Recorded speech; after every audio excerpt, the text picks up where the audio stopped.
Hi, my name is Mike Zyskowski. I'm a Senior Program Manager in Microsoft Research, and today I'm introducing the Biology extension for Excel, an add-in for Microsoft Office Excel 2007 and 2010 that exposes the features of the Microsoft Biology Foundation.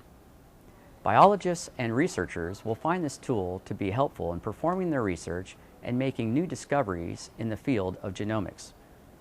In this video, we'll show some of the new features that are added to the Excel interface, which allow for importing a variety of biological data into Excel, comparing DNA strings from multiple sources, accessing BLAST web services, and viewing the results of the query in multiple formats.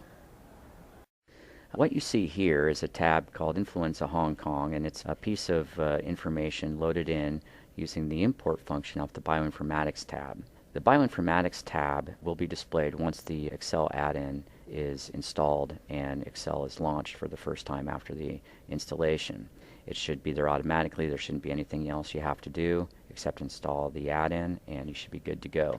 One thing I should point out is that normally you go to File and open a file using the normal Excel behaviors, which is fine, and you can use all the biology functionality in the tab this way. You may also use the Import From tab to natively select the different types of biological sequence data that is supported in this add-in, and by doing it this way, then you'll get some native functionality and capability that you wouldn't get by just loading a CSV or normal Excel file. First of all, this was a FASTA file imported, and upon import then, we've created a named region in Excel automatically that allows you to automatically select the sequence data, which is a nice little shortcut when you're working with the data. The metadata is also provided in a format that's easily readable.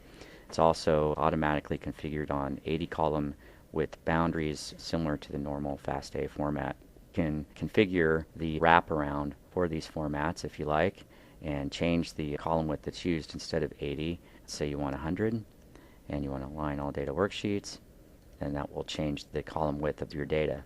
One of the common things to do then, and one of the things I guess I should point out, is that when you import a file, there may be multiple sequences in that file. And in the current incarnation of this add-in, each sequence will result in its own worksheet tab. We've had requests for putting multiple sequences on a single tab, and we'll be working on that. But in this case, I can use all the normal Excel copy and paste functionality, and then I can put both sequences on the same worksheet if I would like to work with them that way. One of the things then that's maybe interesting to do is doing an assembly of the different DNA. And here you can see we're using the same type of interface that's normally used in Excel, and it's called the selection helper, and I've just selected that, and I'll call that Hong Kong, and then I'll go select my other sequence, and maybe in this case I'll just do a drag and drop and select this sequence, okay, and call this one New York because I copied it from the New York tab. And I will ignore any blank cells. You also have the option of treating blank cells as gaps, and I'll auto-detect the molecule. Or in this case, actually, I know that this is DNA, so I'll pre-select and say that. Okay, and then I'll get the input parameters for the assembly, and these all look fine. I'll hit Submit.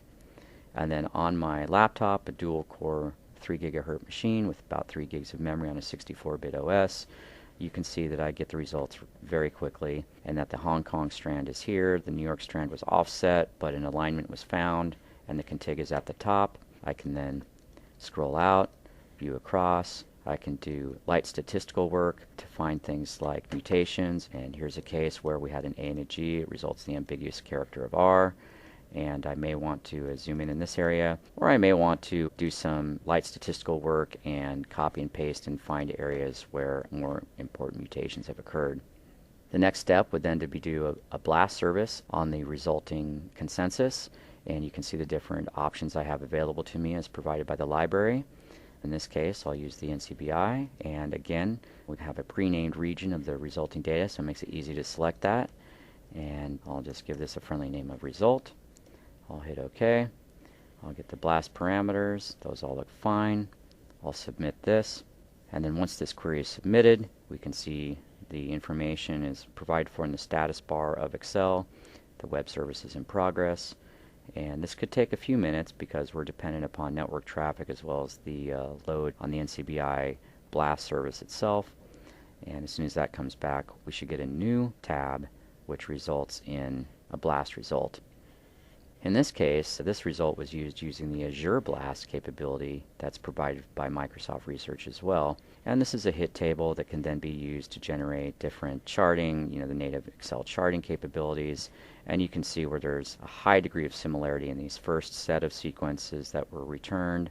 We get another series of very close similarity, and then it kind of falls off a cliff, and maybe the things out here are outliers, and there may be some interesting things to look at here, but are not closely identified with the query sequence.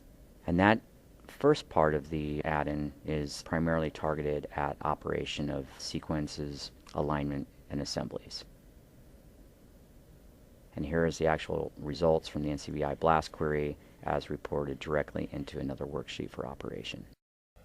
Thanks for taking the time to check out this video.